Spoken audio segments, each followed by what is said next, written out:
नमस्कार, मैं शिवानी रतूड़ी आर्यव्रत टाइम्स में आपका स्वागत करती हूँ। जनसुराज के सूत्रधार प्रशांत किशोर ने एक बार फिर नीतीश सरकार में मंत्री मंगल पांडे पर गंभीर आरोप लगाते हुए उन्हें कटघरे में खड़ा कर दिया है। नालंदा में मीडिया से बातचीत के दौरान पीके ने कहा कि खुद मंगल पांडे ने यह स्वीकार किया है कि उन्हें बीजेपी के प्रदेश अध्यक्ष दिलीप जायसवाल से 25 लाख रुपए चेक और RTGS के माध्यम से मिले थे। ये रकम दिलीप जायसवाल ने सीधे मंगल पांडे के खाते में नहीं बल्कि उनके पिता अवधेश पांडे के खाते में भेजी थी। इसके बाद वह पैसा पांडे की पत्नी उर्मिला पांडे के खातों में ट्रांसफर हुआ और वहां से बिल्डर को भुगतान किया गया। पीके ने सवाल उठाया कि अगर ये रकम कर्ज के रूप में ली गई है तो लौटा दी गई तो पिता के खाते में लेने की जरूरत क्यों पड़ी, सीधे अपने खाते में क्यों नहीं लिया गया। और सबसे बड़ा सवाल, जो फ्लैट की कीमत 81 लाख थी तो बाकी के 61 लाख रुपए कहां से आए।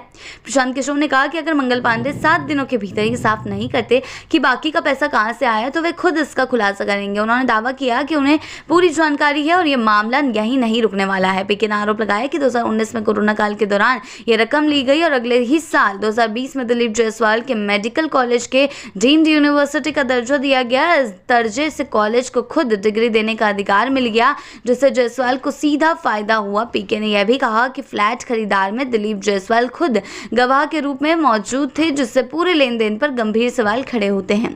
इस पूरे प्रकरण ने बिहार की राजनीति में नया तूफान ला दिया है। विपक्षी नेताओं ने इसे सत्ता और पैसे के गठजोड़ का उदाहरण बताते हुए मुख्यमंत्री नीतीश कुमार की कार्रवाई की मांग की है। वहीं सत्ता पक्ष के नेता इसे सिर्फ राजनीतिक स्टंट करार दे रहे हैं। लेकिन पीके का यह बयान और 61 लाख रुपए का सवाल मंगल पांडे के लिए बड़ी मुश्किलें खड़ी कर रहा है, बड़ी मुश्किलें खड़ी कर सकता है आगे चलकर। तो देखने वाली बात होगी कि क्या कुछ चल रहा है। ये बिहार की राजनीति दिन प्रतिदिन गर्माती जा रही है। कोरोना काल के समय से अब तक प्रशांत किशोर ने जो मुद्दा उठा दिया है ये बेहद गंभीर माना जा रहा है। उन्होंने सीधे तौर पर कहा है कि अगर 25 लाख रुपए उधार लिए गए थे तो पिता के खाते में क्यों लेने की जरूरत पड़ गई, अपने खाते में क्यों नहीं सीधा लिए। तो इस तरीके के सवाल जो है प्रशांत किशोर द्वारा उठाए गए हैं। रकम कर्ज के रूप में ली थी तो पिता के खाते में क्यों ली गई, ये बड़ा सवाल है। और सबसे बड़ा सवाल ये है कि जब फ्लैट की कीमत 81 लाख थी तो बाकी के 61 लाख रुपए कहां से आए। यानी कि उनका कहना है कि सिर्फ 25 लाख रुपए ही तो तुमने उधार लिए, बाकी के 81 लाख में जो 25 लाख गए उसके बाद 61 लाख बचे, तो 61 लाख रुपए कहां से आए।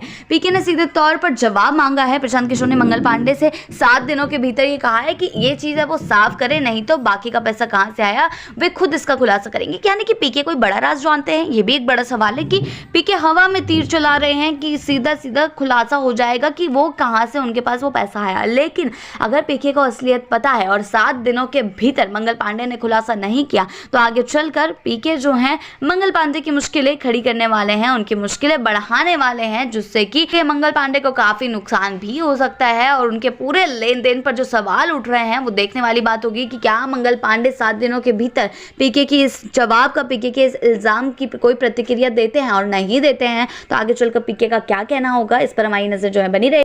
ऐसी ही अपडेट्स के लिए जुड़े रहें आर्यव्रत टाइम्स के साथ ही चैनल को सब्सक्राइब करना ना भूलें और हमारी फेसबुक और वेबसाइट के साथ भी जरूर जुड़ें।